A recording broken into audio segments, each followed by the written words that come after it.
Picture the East European plain, an immense expanse where endless forests stretch to the horizon, winding rivers carve their way through the land, and vast steppes roll beneath a dramatic sky.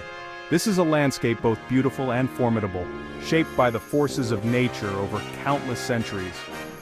Long before the word Russia was ever spoken, this land was home to scattered tribes, most notably the East Slavs. Their villages dotted the plains, nestled among the trees and rivers, each community isolated, yet connected by the land itself. The early Slavs lived in harmony with their environment.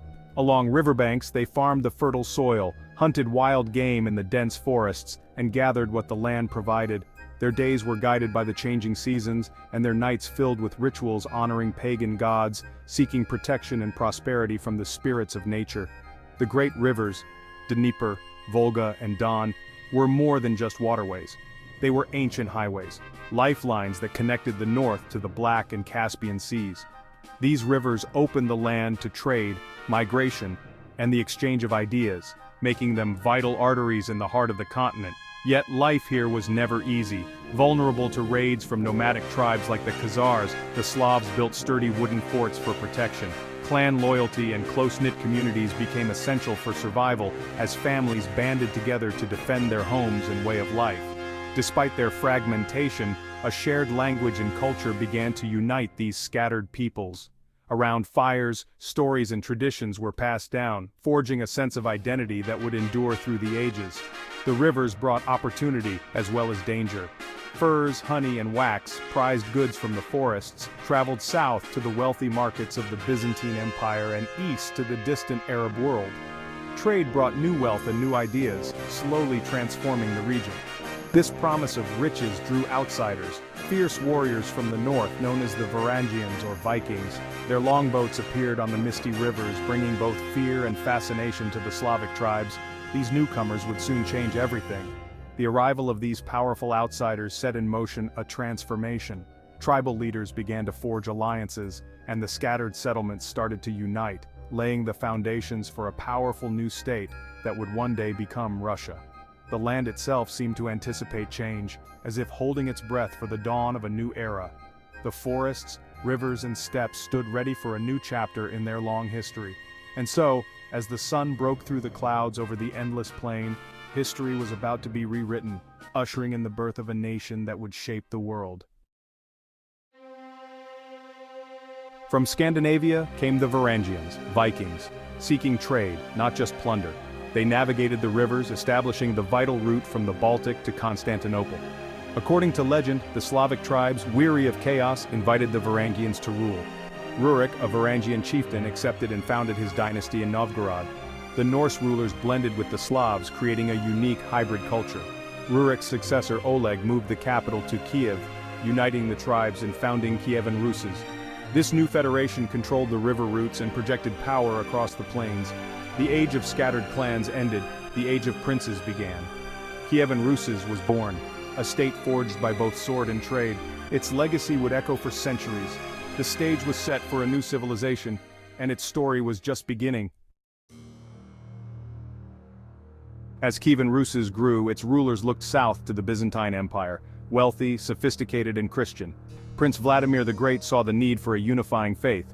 According to legend, envoys explored Islam, Judaism, and Western Christianity, but were awestruck by Orthodox worship in Constantinople. In 988, Vladimir allied with the Byzantine emperor, converted to Christianity, and ordered the mass baptism of his people in the Dnieper. This choice brought Kievan Rus into the Byzantine cultural orbit, adopting the Cyrillic alphabet, building churches, and fostering a new sense of unity. The adoption of orthodoxy set the East Slavs apart from their neighbors. It shaped their art, language, and identity. A new civilization was taking root. The rivers now carried not just goods, but ideas and faith. The transformation was profound and lasting. By the early 1200s, Kievan Rus was a fractured land, its once unified territories splintered by internal rivalries and weakened by years of infighting. The great cities that had flourished along the rivers now stood divided, each ruled by competing princes, unable to unite against threats from beyond their borders. From the vast eastern steppes, the Mongols, led by the formidable Batu Khan, grandson of Genghis Khan, swept in with terrifying speed and force. Their armies thundered across the plains, overwhelming city after city, leaving devastation in their wake and shattering the old order that had held for centuries. In 1240, the proud city of Kiev fell after a brutal siege, its golden domes reduced to rubble. This marked the end of Kievan Rus's golden age, a turning point that would echo for generations. The Mongols, known as the Golden Horde, established their dominance not by direct rule, but by demanding tribute and unwavering obedience from the Rus's princes. Local rulers became vassals, forced to pay heavy taxes to their new overlords. This era, remembered as the Tatar yoke, isolated the Rus's lands from the rest of Europe. Trade routes were disrupted, cultural ties were severed, and for generations development was stunted, as the region struggled under foreign domination. Yet Mongol rule brought unexpected changes. The Khans relied on a single, powerful prince to collect tribute from the others, inadvertently centralizing authority and planting the seeds for a new kind of leadership. The devastation was immense, cities burned, populations scattered, and old institutions destroyed. But in the ashes, the seeds of a new power quietly began to grow. In the dense forests of the north, a small, ambitious town learned to navigate Mongol demands better than any rival. Its leaders mastered the art of diplomacy and survival, turning adversity into opportunity.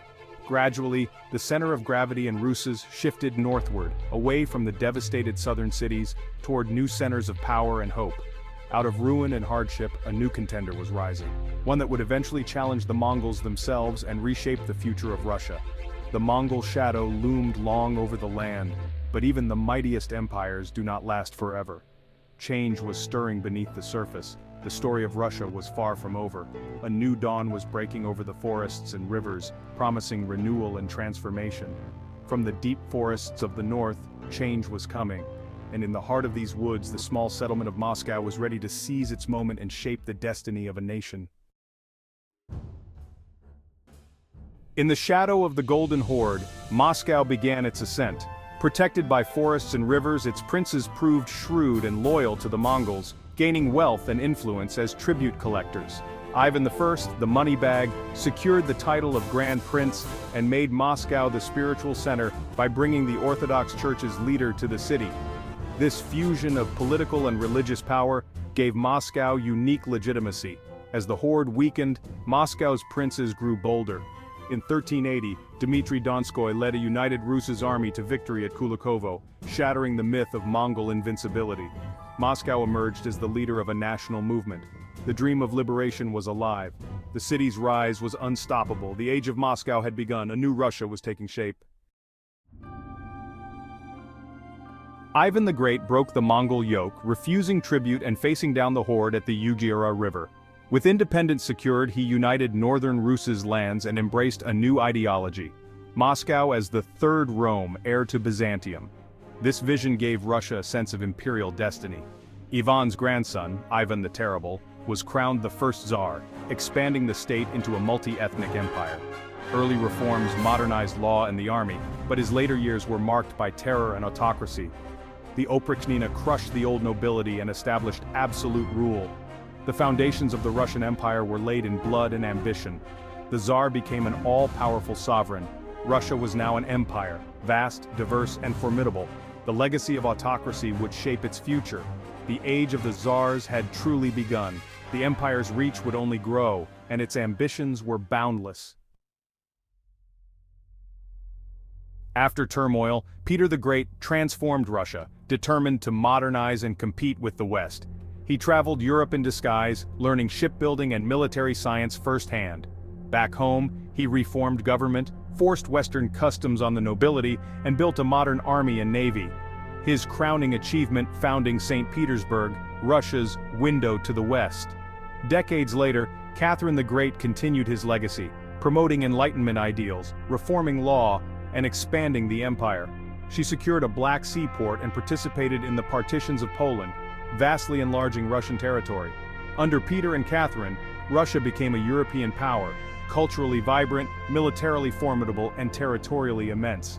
The empire stretched from the Baltic to the Pacific. Russia's place on the world stage was secured. The Tsar's vision had become reality. The age of expansion and reform had reached its zenith. But new challenges loomed on the horizon. The world was changing fast. By the dawn of the 20th century, the Russian Empire was crumbling, plagued by deep poverty, widespread unrest, and the devastating toll of war. The streets of Moscow and St. Petersburg echoed with the voices of those demanding change, as the old order struggled to maintain control. In 1917, revolution swept away the centuries-old rule of the czars, but the provisional government that replaced them faltered, unable to meet the people's demands for peace, land, and bread. The Bolsheviks, led by Lenin, seized power in a dramatic coup, promising a workers' paradise and a new era of equality. Their vision inspired millions but also sparked fierce opposition. A brutal civil war followed, pitting Reds against Whites. After years of bloodshed, the Bolsheviks prevailed, founding the Soviet Union in 1922, a new socialist state rising from the ashes of empire. Under Stalin, the USSR underwent rapid industrialization and sweeping social change, but this transformation came at a staggering human cost, as purges, forced labor camps, and political repression claimed millions of lives. Victory in World War II cemented the Soviet Union's status as a global superpower, yet the triumph was followed by the Cold War, a tense, decades-long standoff with the United States marked by nuclear threats and ideological rivalry. By the 1980s, economic stagnation and mounting pressures forced reform. Gorbachev's policies of glasnost and perestroika unleashed powerful forces, leading to protests, the fall of the Berlin Wall, and ultimately, the peaceful dissolution of the USSR in 1991. The Soviet experiment ended, but its legacy of ambition, tragedy, and transformation endures in the memories and institutions of modern Russia. Russia emerged from the wreckage, searching for a new identity amid chaos and uncertainty as its people faced the challenges of a rapidly changing world. The 20th century had reshaped the nation, leaving scars and achievements that would define generations to come. The world, and Russia, would never be the same, as borders shifted and new realities emerged from the shadows of the past. The past cast a long shadow, its monuments and memories still shaping the present.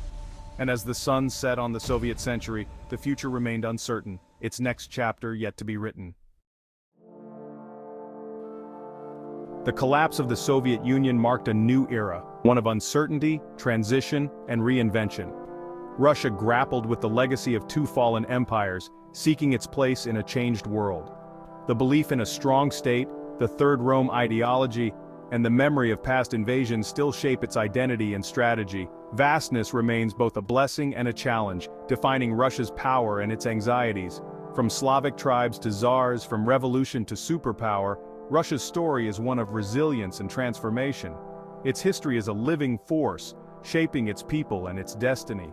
To understand Russia is to understand its past. The journey continues, rooted in history, facing the future. The land of endless forests and mighty rivers endures.